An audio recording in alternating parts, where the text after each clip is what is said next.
Chapter 3 Rise of the Horde. The Second Invasion of Azeroth. For millennia after the Draenei fled Argus, Sargeras and his legion continued their burning crusade. Demons laid waste to countless worlds, burning entire civilizations from existence. Yet, there was one world that turned the legion back: Azeroth. Azeroth was an extraordinary place. It contained a nation titan spirit, one destined to become more powerful than Sargeras himself.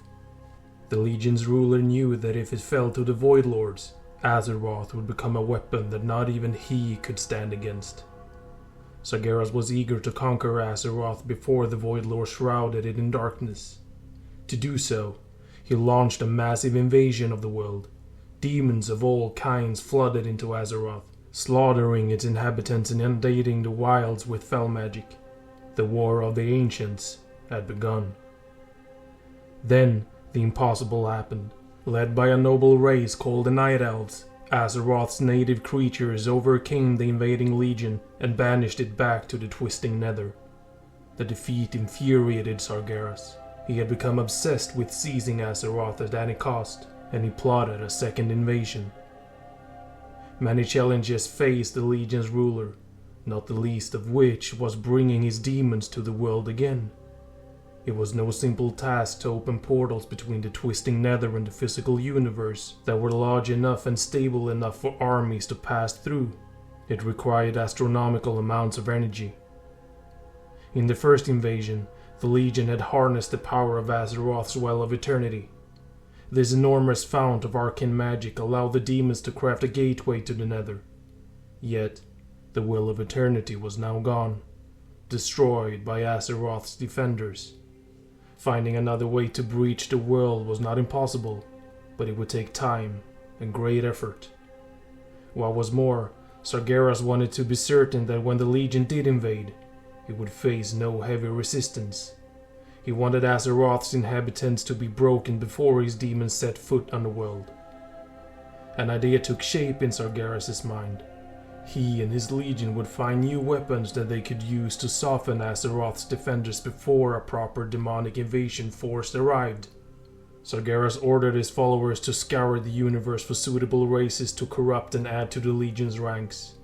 Meanwhile, the fallen titan focused his attention on Azeroth itself.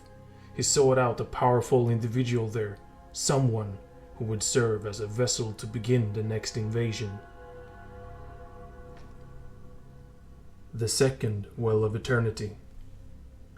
Though the Well of Eternity was destroyed, not all of its energies were gone. A night elf named Illidan Stormrage had stolen some of the fount's water. With it, he created a new Well of Eternity.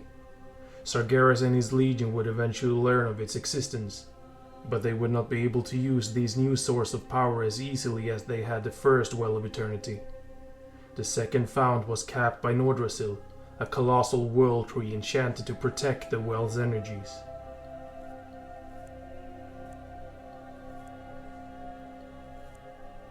The Long Hunt, 12 years before the Dark Portal. While the Legion was bolstering its strength for the next invasion of Azeroth, Kil'jaeden the Deceiver tasked a demon named Talgoth with hunting the Draenei. He visited dozens of worlds that the renegades had momentarily touched, but he was always one step behind his prey. After a series of failed attempts to capturing the Draenei, Talgoth finally found evidence of their whereabouts. When the Genedar crashed on Draenor, the impact had sent waves of holy energy surging through the twisting nether. Talgoth sensed this influx of power and investigated the strange phenomenon. His anticipation swelled as he realized that these energies had come from the Naru, the same ones that had helped Velen and his renegades escape Argus. For more than a century, Talgoth tracked the contrails of holy power until he reached the lush world of Draenor. He steeled himself for yet another disappointment, expecting to find that the Draenei had once again slipped through his fingers, but this time was different. As he observed Draenor, Talgoth saw the fledgling Draenei civilization. Not only had they settled on the world, but their dimensional fortress lay in ruin. They were trapped. Talgeth communed with Kil'jaeden and told him what he had found. The discovery of the Draenei greatly pleased the Demon Lord. He had once been great friends with Velen. When the Prophet and his renegades had fled from Argus, Kil'jaeden saw it as a betrayal of trust, a grave insult that required punishment. At long last, the Demon Lord could make good on his desires. Kil'jaeden commanded his servant to remain hidden and report on what he learned on Draenor. Talgeth relayed information about the Draenei and their way of life to Kil'jaeden, along with details of the orcs and the world's other indigenous races. Though Kil'jaeden wanted to destroy the Draenei outright, he stayed his hand. Sargeras had specifically tasked him and the Legion's other commanders with finding new races to incorporate into their armies. Perhaps the orcs could serve that purpose.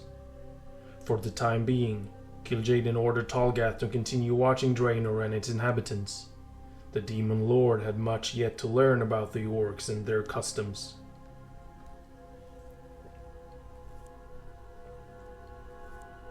An Age of Legends, 11 years before the Dark Portal. Talgeth spent time observing the orcs and their ways.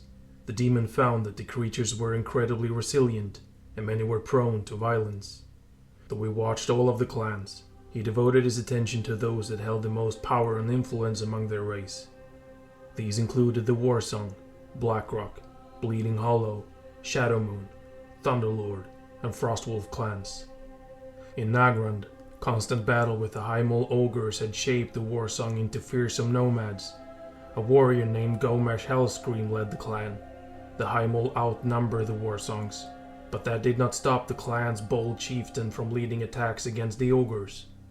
Hellscream's highly mobile wolf riders swarmed across Nagrand's plains, using hit-and-run tactics to raid ogre settlements. Gromosh and his people eventually shattered Highmole's hold on the region, seizing much of it for themselves. They pushed the ogres back within the walls of their stronghold, and the Warsong chieftain became a legend among the clans. This was only the beginning of the Highmole's woes. The ogres had a long history of enslaving orcs. For entertainment, they forced their captives to fight each other in brutal arenas. One slave known as Kargoth led an uprising in Highmole. He tore off his own hand and escaped his chains, and he challenged his fellow slaves to do the same. Those who did joined Kargath as he rampaged through the city and spilled the blood of his masters. Kargath and these former slaves established a new clan called the Shattered Hand, and they settled in the spires of Arak. Slavery had changed these orcs into a twisted and embittered people who knew only pain and torment. Kargath and his followers adopted bloody traditions of self-disfigurement and scarification. They attached weapons to the ends of their severed limbs, and Kargath himself earned the name Blade Fist for starting this practice. North of the Shattered Hand territories lay Gorgrond, home of the Blackrocks. Their leader, Chieftain Blackhand, commanded enormous respect from orcs across the world. Though he was arrogant and power-hungry, he was also a charismatic leader and a great fighter. His mighty soldiers would follow their chieftain to the ends of Draenor without hesitation. The Blackrocks boasted the largest, most organized, and best-equipped orcish military in the world. The clan's shaman had perfected the art of using elemental fire to shape Blackrock ore, a rare metal found in Gorgrond. The Blackrocks worked their forges day and night, crafting enchanted weaponry and armor that were nearly indestructible. Like the Warsongs, the Blackrocks had long clashed with local ogre populations. By the time Talgeth had begun observing Blackhand and his followers, the orcs had crushed their brutish enemies and driven most of them from Gorgrond. The Bleeding Hollow were much different than the other clans. The highly superstitious orcs dwelled in the remote corners of Tanaan jungle, where they practiced dark rituals.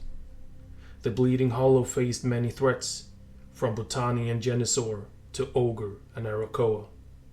These enemies had pushed the clan to the brink of extinction before a new leader came to power, Kilrog Deadeye. Before becoming chieftain, Kilrog had undergone a rite of passage to see the future. He gouged out his eyes and was granted a vision of his own death. The gruesome ritual did not trouble Kilrog. He lived his life without fear, for he knew the exact day of his demise. Kilrog murdered his father to take control of the ailing Bleeding Hollow clan. Under his leadership, the orcs stormed through the jungles and eradicated their old enemies. Talghaz was intrigued to find that not all clans were so warlike. The Shadowmoon were relatively peaceful orcs. They were a spiritual people who inhabited Shadowmoon Valley, and many of their traditions revolved around shamanic practices. The clan's shaman frequently traveled to the Throne of Elements to commune with the world's elemental spirits. They also revered the orcs' dead ancestors, calling on them for advice. The wise chieftain Ner'zhul guided the Shadowmoon. He was respected by every clan, a rarity for the fragmented orc race. Ner'zhul acted as an advisor to all shaman, and he helped foster and maintain the loose bonds shared among the different clans.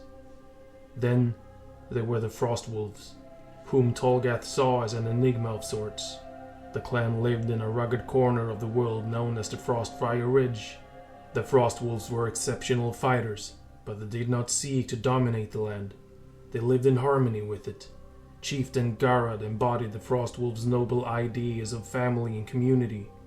He believed that, only by helping each other and standing united, could the orcs survive in their harsh environment. Garad pressed his values on to his 3 sons, but not all of them accepted his teachings. The chieftain's 2 youngest children, Ganar and Durtan, idolized their father and the clan's ancient traditions. The eldest son, Fenris, was different. Fenris abandoned the Frostwolves and joined their rivals, the Thunderlord clan. Unlike the Frostwolves, the Thunderlords valued acts of bravery and valor above all others. They often embarked on dangerous adventures to kill Frostfire's mighty Gron and Magnaron. Fenris earned the renown he so craved, and he would eventually become the chieftain of the Thunderlord clan. For a number of months, Talghaz continued watching the clans, specifically those that dwelled in Frostfire Ridge. Tensions were increasing between them and the local Bladespire ogres. The demon wanted to see how far the orcs would go to secure peace for themselves.